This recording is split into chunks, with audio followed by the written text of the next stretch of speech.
नमस्कार. सुधीर गोविंदवार यांच्या सुगोज चॅनलवर आहे ना नुकतीच एक घोषणा आलेली आहे आणि असं वाटतंय की ही दिग्रस आणि आसपासच्या परिसरातील लोकांसाठी खूपच महत्वाची ठरू शकते. तर आज आपण जरा याच घोषणेबद्दल सविस्तर बोलूया. हो, नक्कीच. ही घोषणा आहे लायन्स क्लब दिग्रस आणि श्री एकविरा दुर्गोत्सव मंडळ दिग्रस यांनी मिळून आयोजित केलेल्या एका विशेष हृदयविकार निदान शिबिराविषयी. म्हणजे यात बरीच माहिती दिली आहे. कधी आहे, कुठे आहे, कोणकोणत्या चाचण्या, किती फी आणि बरंच काही. तर मग या घोषणेत नेमकं काय आहे, याचा अर्थ काय लावायचा आणि आपल्यासाठी यात काय महत्वाचं आहे यावर जरा आपण खोलात जाऊन बोलूया. फक्त माहिती नाही तर त्यामागचा विचार काय असू शकतो हे पण समजून घेऊ. अगदी. स्थानिक पातळीवर होणारे असे जे आरोग्याचे उपक्रम असतात ना, ते खूप महत्वाचे ठरतात आणि विशेषतः जेव्हा दोन वेगवेगळ्या संस्था एकत्र येतात. म्हणजे बघा, एक सेवाभावी संस्था आहे लायन्स क्लब. हो. आणि दुसरी आहे सांस्कृतिक किंवा सामाजिक मंडळ म्हणूया, एकविरा दुर्गोत्सव मंडळ. हे एकत्र येणंच मुळात म्हणजे लक्ष वेधून घेणार आहे. बरोबर. चला सुरुवात करूया तारखा आणि वेळेपासून. घोषणा सांगते की हे शिबिर आहे 17, 18 आणि 19 सप्टेंबर 2025. 3 दिवस. हो, 3 दिवस. आणि वेळ दिली आहे सकाळी 7 ते सकाळी 9. ही वेळ जरा लवकरची वाटते नाही का? हो, पण ही वेळ विचारपूर्वक निवडलेली असू शकते बरं का. बरेच जण सकाळी कामावर वगैरे निघतात की नाही. अच्छा. त्यांच्यासाठी ही एकदम सोयीची वेळ ठरू शकते. आणि दिवसाची सुरुवात आरोग्य तपासणीने करणं हा पण एक चांगला विचार असू शकतो यामागे.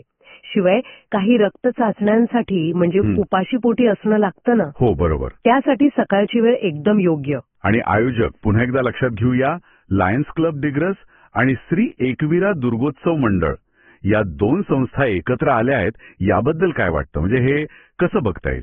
हे खूपच सकारात्मक आहे. लायन्स क्लबचं काम तर आपल्याला माहीत आहेच. आरोग्य आणि सेवा क्षेत्रात त्यांचं मोठं काम आहे जगभर. पण जेव्हा एखादं दुर्गोत्सव मंडळ जे आपण सहसा सांस्कृतिक कार्यक्रमांशी जोडतो, ते जेव्हा आरोग्याच्या कामात असा पुढाकार घेतं, तेव्हा ते काय दाखवतं? तर समाजाच्या आरोग्याबद्दल एक वाढलेली जागरूकता. आणि यातून काय होतं तर संसाधनं आणि मनुष्यबळ एकत्र येतं, त्याची ताकद वाढते आणि उपक्रमाची पोहोचपड वाढते. खरंय. आता वळूया त्या मुख्य गोष्टीकडे ज्यासाठी हे शिबिर आहे, म्हणजे चाचण्या. कोणकोणत्या चाचण्यांचा समावेश आहे यात? घोषणा सांगते सीबीसी, आरबीएस, लिपिड प्रोफाईल आणि ईसीजी. या 4 चाचण्यांची निवड पण बघा किती विचारपूर्वक केली आहे. या अगदी मूलभूत पण अत्यंत महत्वाच्या चाचण्या आहेत. विशेषतः हृदय आणि आपलं एकूण आरोग्य बघायचं झाल्यास. सीबीसी म्हणजे काय तर रक्तातील वेगवेगळ्या पेशींची मोजणी होते. अच्छा. यामुळे अनेक आजारांचं प्राथमिक निदान होतं.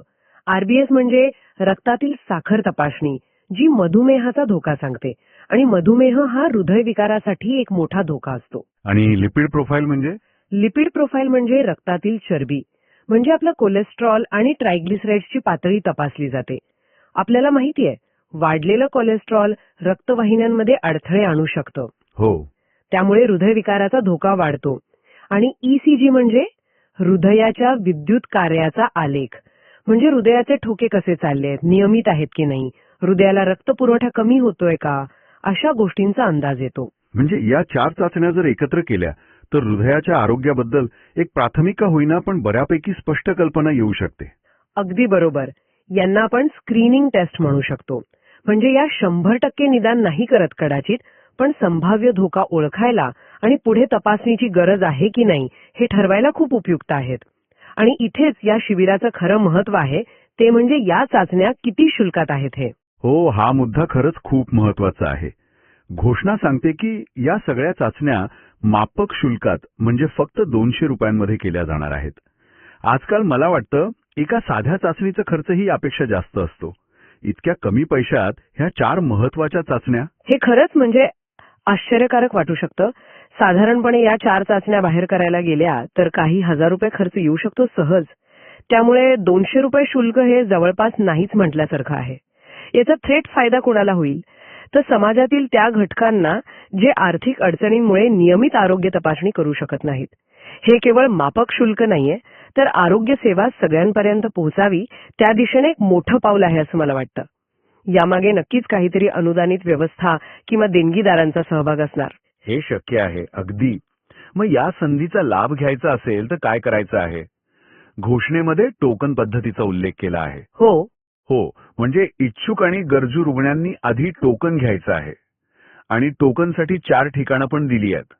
एक आहे श्री बिछायत केंद्र, दुसरं बजाज मोबाईल गॅलरी, तिसरं डॉक्टर मनीष अटल यांचं क्लिनिक किंवा कार्यालय असेल आणि चौथं दुधलवार अँड कंपनी. या ठिकाणी जाऊन टोकन घ्यावं लागेल. मगच शिबिरात जाता येईल. बहुतेक गर्दी टाळण्यासाठी असेल ही व्यवस्था. हो, टोकन पद्धत योग्यच आहे. यामुळे किती लोक येऊ शकतात याचा एक अंदाज आयोजकांना येतो आणि त्यानुसार व्यवस्था करणं सोपं जातं. आणि घोषणेत जे म्हटले ना, सुवर्ण संधीचा अवश्य लाभ घ्यावा, हे आवाहन पण महत्वाचं आहे. लोकांना या संधीचं गांभीर्य कळतं. आपण आरोग्याच्या बाबतीत अनेकदा चालढकल करतो बघा. अशा संधी आपल्याला आठवण करून देतात की बाबा रे, आरोग्याची तपासणी किती गरजेची आहे. यात ईसीजी बद्दल थोडी वेगळी माहिती दिली आहे, जी मला वाटतं नोंद घेण्यासारखी आहे. ईसीजीची वेळ आणि ठिकाण थोडं वेगळं आहे. अच्छा, काय आहे ते? ईसीजी साठी प्रगती क्लिनिक दिग्रस येथे जावं लागेल, जे डॉक्टर रामेश्वरजी बोरकर यांचं क्लिनिक आहे असं म्हटलंय. आणि वेळ आहे सकाळी 8 ते 11. म्हणजे शिबिराची जी मुख्य वेळ आहे 7 ते 9, ती संपल्यावरही ईसीजीसाठी 2 तास आहेत अजून. हो, यामागे काही तांत्रिक कारण असू शकतं. ईसीजीसाठी ते विशिष्ट मशीन लागतो, प्रशिक्षित माणूस लागतो. कदाचित प्रगती क्लिनिकमध्ये ही सोय चांगली असेल आणि डॉक्टर बोरकर्स यांचा सहभाग महत्वाचा असेल आणि वेळ वेगळी ठेवली आहे, जेणेकरून एकाच वेळी रक्त तपासणी आणि ईसीजीसाठी गर्दी होणार नाही. हे नियोजन व्यवस्थित वाटतंय. फक्त जे सहभागी होतील त्यांनी ही वेळ आणि ठिकाणाची नोंद ठेवणं गरजेचं आहे. बरोबर. आणि रक्त तपासणीसाठी कुठे संपर्क करायचा? कारण सीबीसी, आरबीएस, लिपिड प्रोफाईल या तर रक्ताच्या चाचण्या आहेत. त्यासाठी 3 लॅबोरेटरींची नावं आणि संपर्क क्रमांक दिले आहेत घोषणेत. एक गुरुकृपा क्लिनिकल लॅबोरेटरी, नंबर आहे 9823519738. 2 सेवा क्लिनिकल लॅबोरेटरी, नंबर आहे 9022607087. 3 आणि केअर क्लिनिकल लॅबोरेटरी, नंबर 9403047138.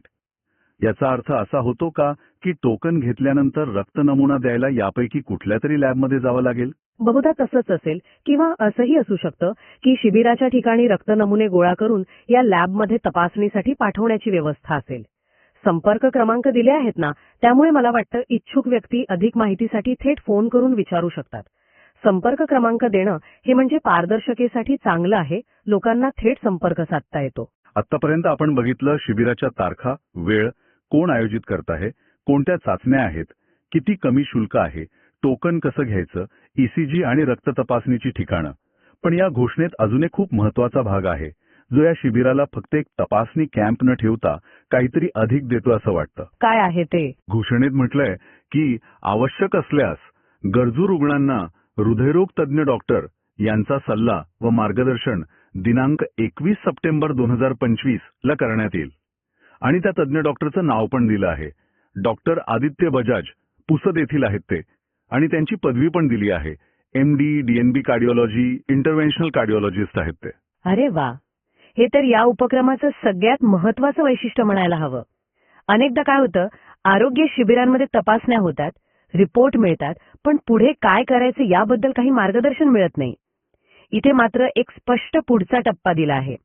म्हणजे जर त्या प्राथमिक चाचण्यांमध्ये काही धोकादायक किंवा चिंताजनक गोष्ट आढळली तर फक्त रिपोर्ट देऊन थांबणार नाहीत, तर चक्क एका हृदयरोग तज्ज्ञाचा सल्ला उपलब्ध करून दिला जाईल.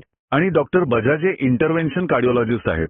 म्हणजे ते अँजिओग्राफी, अँजिओप्लास्टी अशा प्रक्रियांमध्ये पण तज्ज्ञ आहेत. अशा स्पेशलिस्ट डॉक्टरचा सल्ला मिळणं हे खरंच खूप मोलाचं आहे. निश्चितच. यामुळे काय होतं की निदान आणि उपचाराची दिशा यात एक सलगता येते. ज्यांना खरोखर गरज आहे त्यांना योग्य वेळी तज्ज्ञ मार्गदर्शन मिळतं. आणि 21 सप्टेंबर ही तारीख दिली आहे, म्हणजे शिबिर संपल्यानंतर 2 दिवसांनी. याचा अर्थ तोपर्यंत बहुतेक चाचण्यांचे रिपोर्ट्स आलेले असतील आणि त्या आधारावर डॉक्टर बजाज सल्ला देऊ शकतील. ही एक प्रकारे संपूर्ण आरोग्य सेवा देण्याचा प्रयत्न वाटतोय. म्हणजे स्क्रीनिंग, निदान आणि मग मार्गदर्शन. तर या सगळ्या माहितीचा आपण जर सार काढायचा प्रयत्न केला तर काय म्हणता येईल? थोडक्यात म्हणजे दिग्रसमध्ये 17 ते 19 सप्टेंबर दरम्यान सकाळी 7 ते 9 या वेळेत फक्त ईसीजीसाठी वेळ वेगळी आहे. सकाळी 8 ते 11 प्रगती क्लिनिकमध्ये लायन्स क्लब आणि एकविरा दुर्गोत्सव मंडळातर्फे फक्त 200 रुपयांत सीबीसी, आरबीएस, लिपिड प्रोफाईल आणि ईसीजी या महत्वाच्या चाचण्यांचं शिबिर होत आहे. हं. टोकन घेऊन यात सहभागी होता येतं आणि सगळ्यात महत्वाचं म्हणजे गरजेनुसार 21 सप्टेंबरला हृदयरोग तज्ज्ञ डॉक्टर आदित्य बजाज यांचा सल्लाही मिळणार आहे. बरोबर? अगदी बरोबर. थोडक्यात सांगायचं तर ही दिग्रस आणि आसपासच्या लोकांसाठी त्यांच्या हृदयाच्या आरोग्याची काळजी घेण्याची एक खूप चांगली आणि परवडणारी संधी आहे. केवळ तपासणी नाही तर संभाव्य धोका आढळल्यास तज्ज्ञ मार्गदर्शनाची सोय आहे हे याला विशेष महत्त्व देतं. कारण अनेकदा बघा लक्षणं दिसत नाहीत आपल्याला, पण हृदयविकार आतून वाढत असतो. अशा तपासण्यांमधून तो लवकर ओळखता येऊ शकतो. हे अगदी खरं आहे. अनेक जण लक्षणं येईपर्यंत वाट पाहतात, पण तोपर्यंत बराच उशीर झालेला असतो कधी कधी. त्यामुळे कोणतीही लक्षणं नसतानाही विशेषतः 40 नंतर अशा तपासण्या करणं महत्वाचं ठरतं. आणि इतक्या कमी खर्चात ही संधी मिळत असेल तर त्याचा लाभ नक्कीच घ्यायला हवा. समाजाच्या आरोग्यासाठी उचललेलं हे एक अत्यंत म्हणजे प्रशंसनीय पाऊल आहे. यातून केवळ व्यक्तींनाच नाही तर संपूर्ण समाजाला फायदा होतो. कारण आरोग्यपूर्ण समाज हाच तर प्रगतीचा आधार असतो, नाही का? या उपक्रमामुळे लोकांमध्ये आरोग्याबद्दल जागरूकता नक्कीच वाढेल. तर दिग्रस आणि आसपासच्या नागरिकांसाठी ही नक्कीच विचारात घेण्यासारखी गोष्ट आहे. हो, नक्कीच. विचारांना चालना देणारा अंतिम विचार हे शिबिर एक उत्तम संधी आहे, यात काही शंका नाही. पण या निमित्ताने एक विचार येतो मनात की आपण फक्त अशा शिबिरांची किंवा तपासण्यांची वाट पाहत राहायचो की आपल्या रोजच्या जगण्यात जीवनशैलीतच असे बदल करायचे ज्यामुळे हृदयविकाराचा धोका मुळातच कमी होईल. म्हणजे आपला रोजचा आहार कसा आहे, आपण व्यायाम करतो का, ताणतणावाचं नियोजन कसं करतो, यावर आपण किती लक्ष देतो. हा पण एक महत्वाचा मुद्दा आहे. आणि दुसरा विचार असा की असे जे चांगले उपक्रम आहेत ते अधिक नियमितपणे आणि शाश्वत कसे करता येतील. म्हणजे केवळ एकदाच कॅम्प न लावता वर्षातून काही ठराविक अंतराने किंवा अगदी फिरत्या स्वरूपात अशी सुविधा लोकांपर्यंत पोहोचवता येईल का, यावरही विचार करायला हरकत नाही, जेणेकरून त्याचा लाभ जास्तीत जास्त लोकांपर्यंत आणि सतत पोहोचत राहील.